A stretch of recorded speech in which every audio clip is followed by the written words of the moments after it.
Hi guys, it's been a while since I promised this, but today is finally the day. We are going to install the Exotek upgrades for the rival MT10. Honestly, the MT10 is a pretty tough beast right out of the box and forgives a lot of driving mistakes. But as you all know, there's always room for improvement.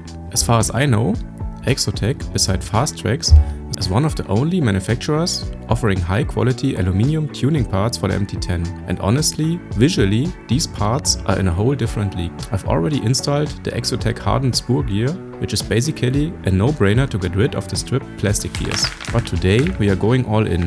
On the list, front and rear hubs, including wheel hexes, and the complete steering set, the aluminium servo horn and the motor mount. And as a cherry on top, we've got a new RPM skid plate. So grab a coffee and let's get started.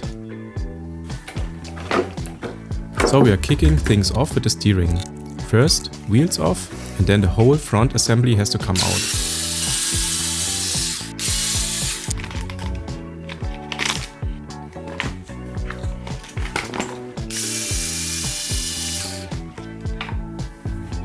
The stock parts have so much play out of the box, you think the front axle is dancing.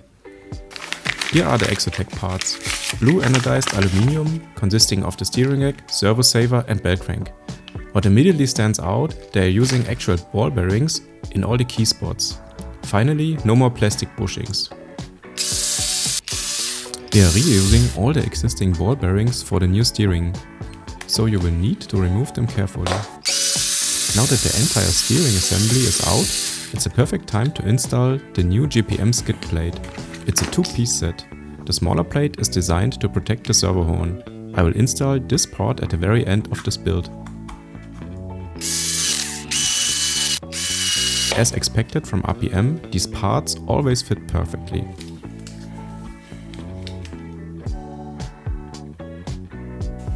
I have already pre-assembled the new servo saver unit.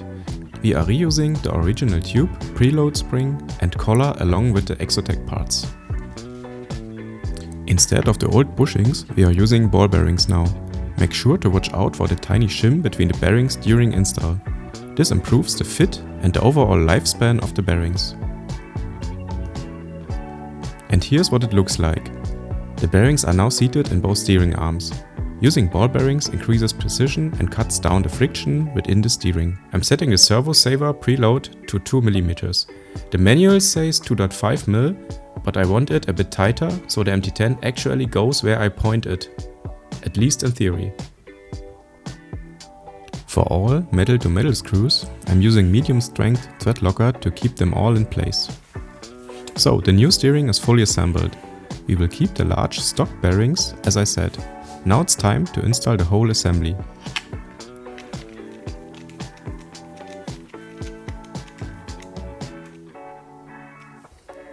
The result feels great, there's barely any play left. That looks very promising. I've already pre-installed the servo horn. Just make sure you hit the center position on the servo, otherwise you will just be driving in circles. Moving on to the motor mount.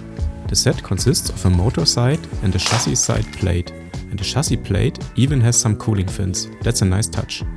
Both plates are made of stainless steel, which helps to eliminate the flex that the stock parts have. It also comes with a new screw and 2 washers.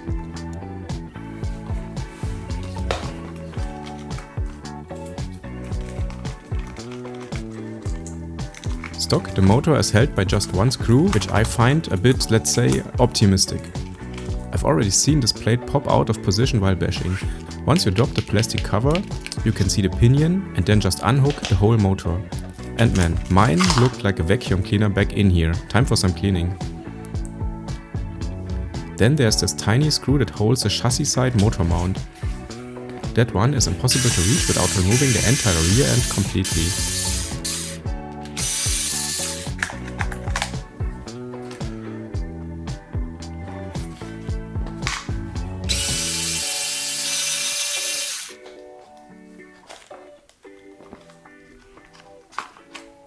Here you can see this little nasty guy.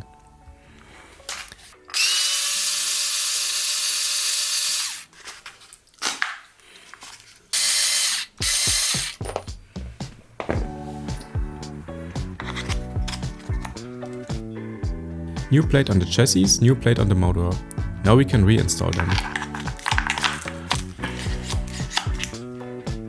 To tighten the bottom screw, I had to get creative with an extension and a wrench. The upper screw fits as usual.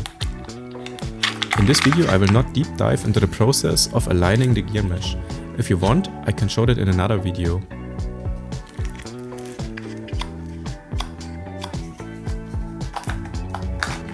Why almost every screw on this thing has a different head remains a mystery.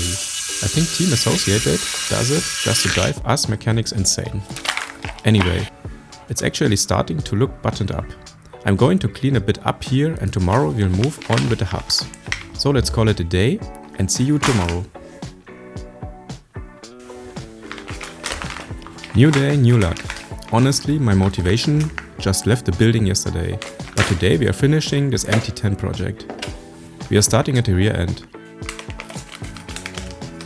Look at this, we got another Exotek sticker. And then of course the nice aluminum hubs. Tear down is quick, loosen the top and bottom screws and the drive shaft slides right out. The hubs need to be completely disassembled since we are reusing the old ball bearings. This is a great opportunity to clean and inspect them, swap them out for new ones if needed.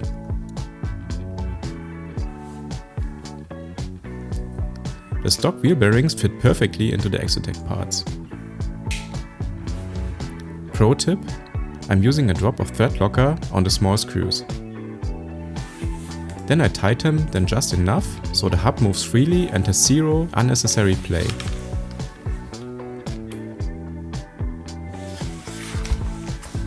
Then slide the drive shaft back together.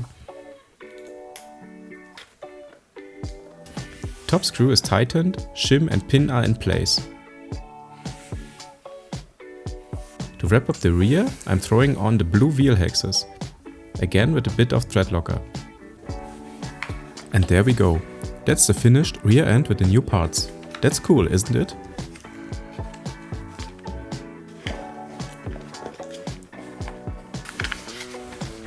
Now for the front. You can really see what a few heavy stunts can do. These bushings have developed some serious play. Time for an upgrade.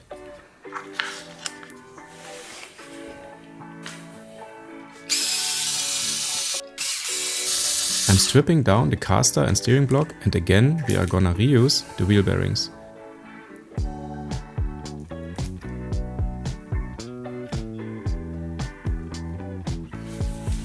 The caster block has small bushings and a shim.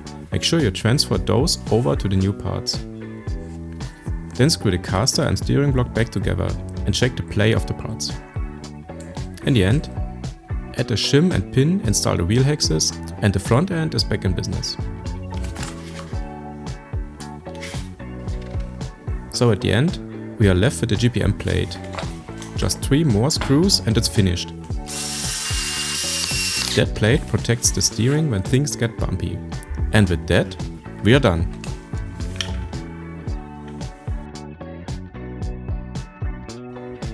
Honestly, just visually, it's a huge step forward. The MT10 looks much more high-end now and we've killed almost that annoying steering slop. How it actually performs out in the dirt we will see in the future. Let me know in the comments what upgrades you are running on your MT10. Thanks for watching this session, see you on the track and take care.